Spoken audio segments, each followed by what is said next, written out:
Salve, perkenalkan nama saya Afra dari kelas PKK 1 semester 6. Baik, pada video ini saya akan membahas tentang apa sih itu Arianisme dan Nestorianisme. Yang pertama itu, Arianisme adalah suatu ajaran teologis dalam kekristenan awal yang dikembangkan oleh Arius, seorang imam dari Alexandria atau Mesir pada abad keempat. Ajaran ini menolak keilahian penuh Yesus Kristus dan berpendapat bahwa Yesus adalah makhluk ciptaan, bukan Allah sejati yang kekal. Dan di sini ada beberapa poin penting pada ajaran Arianisme.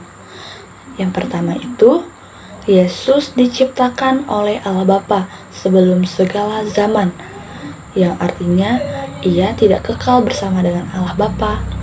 Yang kedua, Yesus bukan sehakikat dengan Bapa, tetapi memiliki hakikat yang serupa. Yang ketiga itu, Yesus lebih rendah dari Allah Bapa, meskipun ia adalah makhluk yang paling tinggi dan dijadikan alat untuk menciptakan dunia. Dan yang keempat, Roh Kudus juga dianggap sebagai makhluk ciptaan atau kekuatan ilahi, bukan pribadi Allah yang sejati. Dalam konteks sejarah, ajaran ini muncul di tengah perdebatan sengit dalam gereja perdana tentang Trinitas atau Allah Tritunggal dan hubungan antara Allah Bapa, Putra atau Yesus dan Roh Kudus. Banyak orang Kristen kala itu bingung tentang bagaimana memahami keilahian Yesus. Dan di sini juga ada beberapa penolakan Konsili Nikea.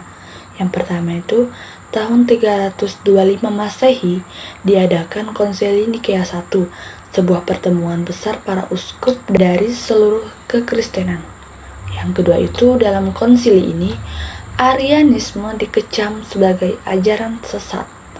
Yang ketiga, para uskup menyatakan bahwa Yesus adalah Anak Allah yang tunggal, diperanakan dari Bapa sebelum segala abad, Allah dari Allah, terang dari terang, Allah sejati dari Allah sejati, diperanakan, bukan dijadikan sehakikat dengan Bapa.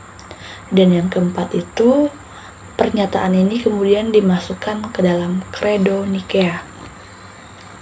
Dan di sini juga ada beberapa dampak dan warisan.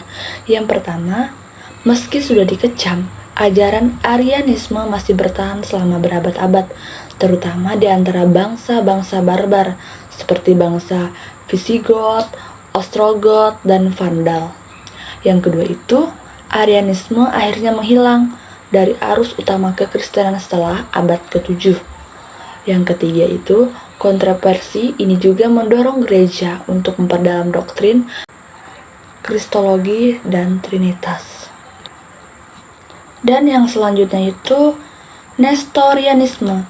Nestorianisme ini adalah ajaran teologis yang dikembangkan oleh Nestorius, uskup Konstantinopel pada abad ke-5.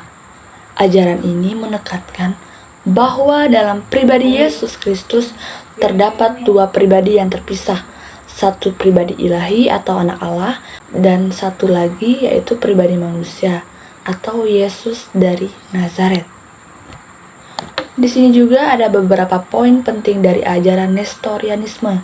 Yang pertama, Yesus memiliki dua pribadi dan dua kodrat yang sangat terpisah, kodrat ilahi dan kodrat manusia. Yang kedua itu, Nestorius menolak menyebut Maria sebagai Bunda Allah atau Theotokos dan lebih memilih menyebutnya Bunda Kristus atau Christotokos, karena menurutnya Maria hanya melahirkan Yesus, bukan Allah itu sendiri.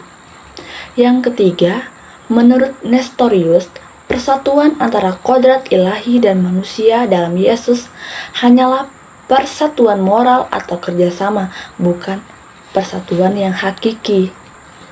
Dan dalam konteks sejarah, ajaran Nestorius muncul sebagai reaksi terhadap ajaran lain yang seolah-olah mencampur adukan keilahian dan kemanusiaan Yesus secara tidak seimbang. Lawan utama Nestorius ada Cyril dari Alexandria yang menganggap ajaran Nestorius sebagai penghinaan terhadap inkarnasi dan kesatuan pribadi Kristus. Di sini juga ada beberapa penolakan dalam Konsili Efesus. Yang pertama itu pada tahun 431 Masehi diadakan Konsili Efesus yang mengutuk ajaran Nestorianisme sebagai sesat. Konsili menegaskan bahwa Yesus Kristus adalah satu pribadi dengan dua kodrat, yaitu ilahi dan manusia yang tidak terpisahkan.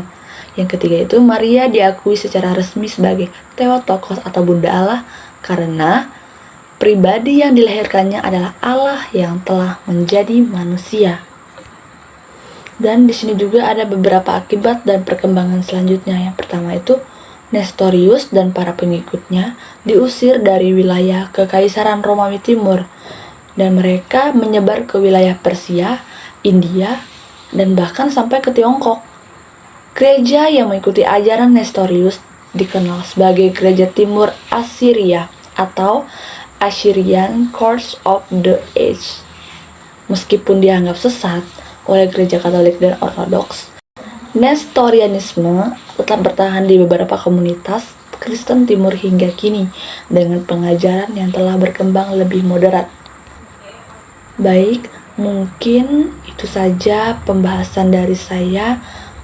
Semoga bermanfaat.